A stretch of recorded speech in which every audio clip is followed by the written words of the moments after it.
If you're single, I want you to answer this question honestly. If you never meet the love of your life, are you okay with how your life looks today? I read this book called Single on Purpose, and it completely changed my dating life. The author asked that question at the very beginning of the book, and it made me rethink everything. He suggested that you not think about everything in your life coming together once you meet your person, but instead living a life today that you're proud of, that you love, that you can't wait to wake up to, and just being okay if you never meet the love of your life. Great plan. Thank you. He likes your plan, Chief.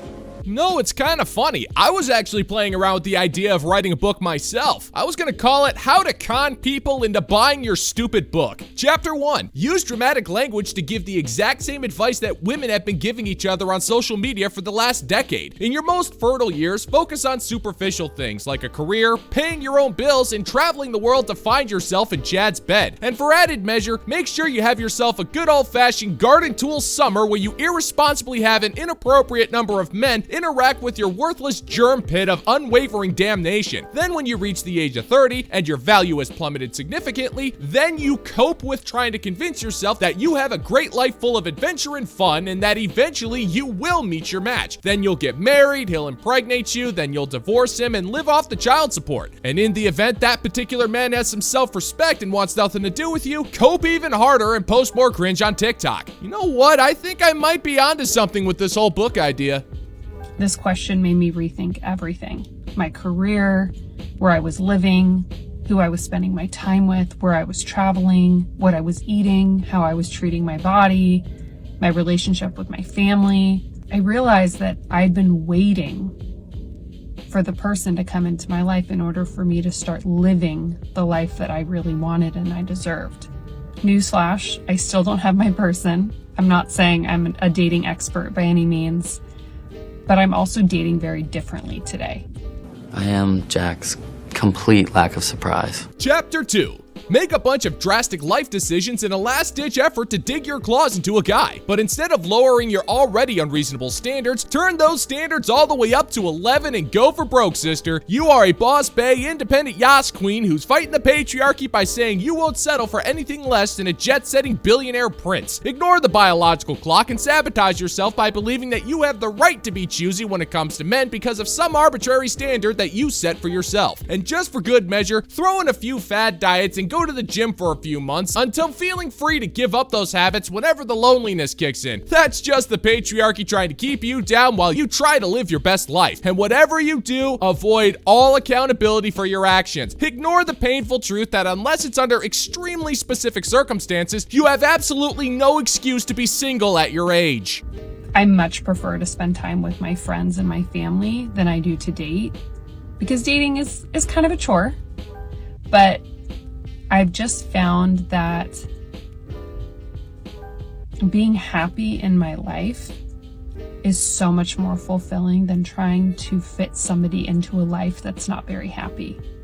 If you're single and if you're just struggling a little bit about being in your 30s and not having your person, or your 20s, your 40s, your 50s, your 60s, however old you are, and you're single and you're just struggling, I highly suggest reading Single on Purpose. It's a great book. 10 out of 10 recommend it. Let me know what you think. Nobody cares what you think.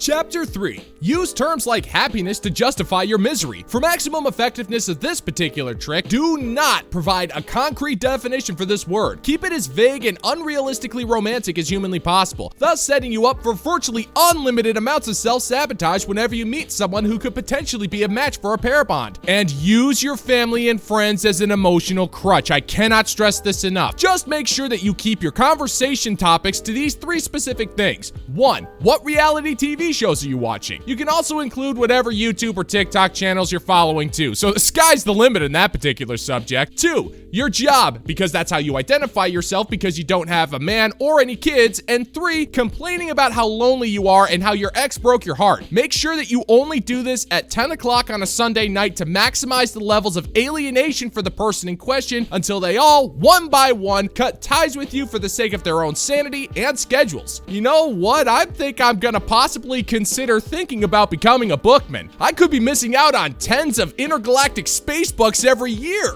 I mean, I'm no economist, but that is a load of dough. These are some things girls wish guys understood. Boys, I speak for most girls when I say this, so pay close attention. Just because she calls you bro doesn't mean you're in the friend zone, okay? Some girls just talk like that and we just say bro all the time. It's not that serious. And you know what? Sometimes we even use it as flirting or when we're super comfortable with you, so it's actually kind of a good thing. If you want to know if you're friend zone, watch out for you're like a brother to me. When she family zones you, she doesn't want you. Sup, bro? What, bro? Sup, bro? Take a swing, bro. Right here, bro. I'm kind of confused here. Now, I get a modern woman's never-ending quest to lay claim to all of the things that men have for themselves. Movies, video games, music, sports, clubs, but now they're trying to take our language for themselves? Okay, but why would you want the word bro? That's the dumbest thing you could possibly do. Bro is an obscenely masculine word, and when you use it, you're making yourself more and more masculine. And I hate to break it to you, toots, but men don't like masculine women. That, and it really doesn't sound right when you say it. It's like wearing the left shoe on the right foot. Can you do it? Well, yeah, you can technically get away with it, but should you? No, because it makes you look like an idiot who doesn't understand basic concepts. But then again, if you feel the need to claim the word bro for womankind, then you lack a certain of intellect towards basic concepts anyways, so I can't say I'm surprised. The only reason we make you guys chase so much is because y'all like the chase. It's like literally like in your DNA that you guys like to chase at least a little bit. So even if we like you a lot, we're gonna have to make you chase a little bit. You're not just wrong, you're stupid. Now wait just a minute. And you're ugly, just like your mum. Good lord, woman. I think all of that intergalactic grade makeup has seeped into your brain pan and has made you dumber than usual because there isn't a self-respecting man alive who enjoys chasing women. Take Chad, for instance. Chad is never gonna chase you. That's because he doesn't have to. All Chad has to do is go to wherever the attractive women congregate, hang out, and do his thing. And the women will come to him because that is how hunting works. You will never make Chad chase because you know he won't play that game with you, and so you wanted to delude yourself into thinking that you actually have a chance with him. So you'll immediately submit and go into situationship mode in hopes that you can chase him and make him change his mind. You make average men chase because you think they need to earn your love, and men aren't willing to do that. Why should they? You use the word bro. That automatically deducts 9 points from your attractiveness, lady. That means, as it stands right now, with no filters or makeup, you are a -6. And mind you, I am being extremely generous with that assessment. Girls are for the little things, okay? When you do the tiny little things, it will change her life. If you send her like a tweet and you're like, oh, this made me think of you, or if you notice she did her makeup differently and you're like, oh, it looks nice, she'll die. The tiny little things, bro, I'm telling you, notice the little things and you won.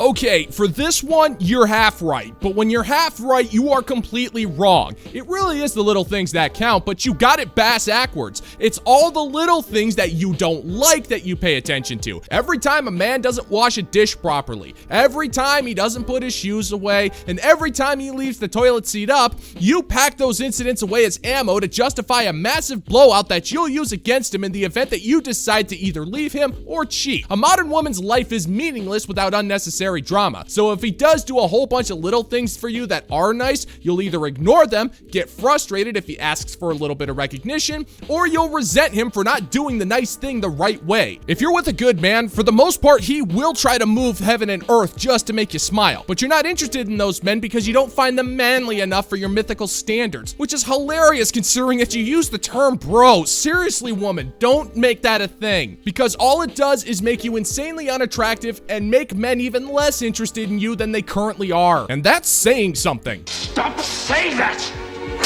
If you have the tiniest hint right now that a man is not like utterly, completely fucking obsessed and in love with you, and that you are just kind of here as a placeholder because men love comfort and they love ease, if you have the tiniest hint that you are not the one for him, you need to walk away right now.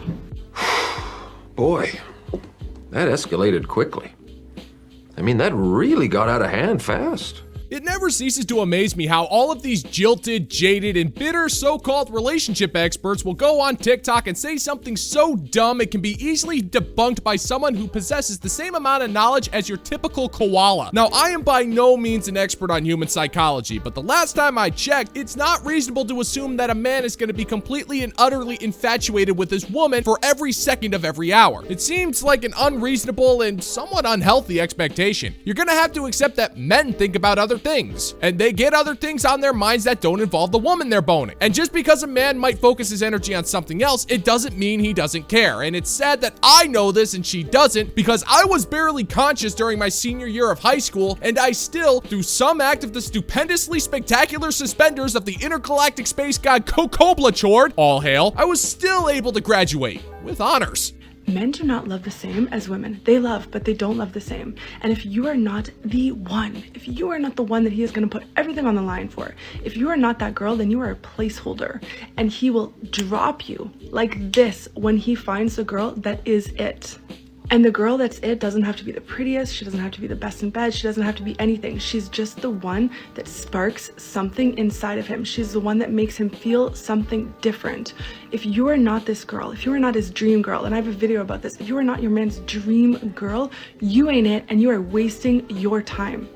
Wrong! That's wrong! I think it goes without saying that I am not a relationship expert, but I also don't think 5 o'clock vodka counts as a lunch entree, so I think that makes me more than qualified to talk about the subject of male loyalty. You see, Dusty Eggs, to a self-respecting man, loyalty is one of the most sacred virtues around. That's why a self-respecting man will need to be pushed to his absolute limit before he decides to cheat on his woman. But you're not talking about a healthy relationship with a self-respecting man. You're talking about bang buddies, and that's completely different. You're using the most emotionally unreasonable terms to describe something that doesn't exist. The one is a fantasy that you sell yourself to justify your irresponsible monkey branching. You hop from tree to tree until you find the guy that ticks all of the boxes. And when you finally find the guy who meets your romantic comedy levels of stupid delusion, you desperately try to change him to want to be with you. There were plenty of guys out there who would have been more than happy to be with you, but you denied them because they weren't good enough. If you find yourself in this situation,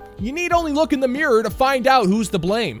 You could be taking all of that energy that you are pouring into a man that is mediocre, lukewarm about you, and you could take all of that energy and pour it into yourself, your money, your business, your goals, your body, you name it. You are wasting your time. You are wasting your energy. You do not have time for that. And what this is stemming from is low self-worth.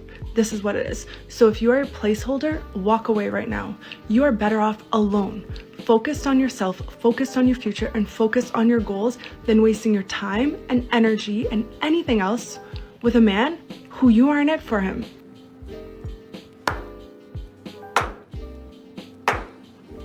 I hated that so much. Yeah, that's the ticket. Why waste your time with a man who might not be filling all of your absurdly unreasonable expectations when you can waste the same amount of time focusing on a failing business? Why not? It'll bring you as much emotional satisfaction either way. Modern women cannot accept the idea that soulmates are a made-up thing used to sell expired chocolate after Valentine's Day. People like that do not exist. If you're expecting to be head over heels in love every day of your life, well then I gotta tell you, sister, you should prepare yourself for a life of loneliness and misery, chock full of binge-watching TV, drinking boxed wine, and nothing but cheap one-night stands for physical comfort. You could have gotten yourself a decent guy at any time who would have brought you some contentment, but you decided that you were entitled to more. And look where it got you. But that's the life you chose because you felt like you could play pro baseball when you couldn't even place last in the beer league.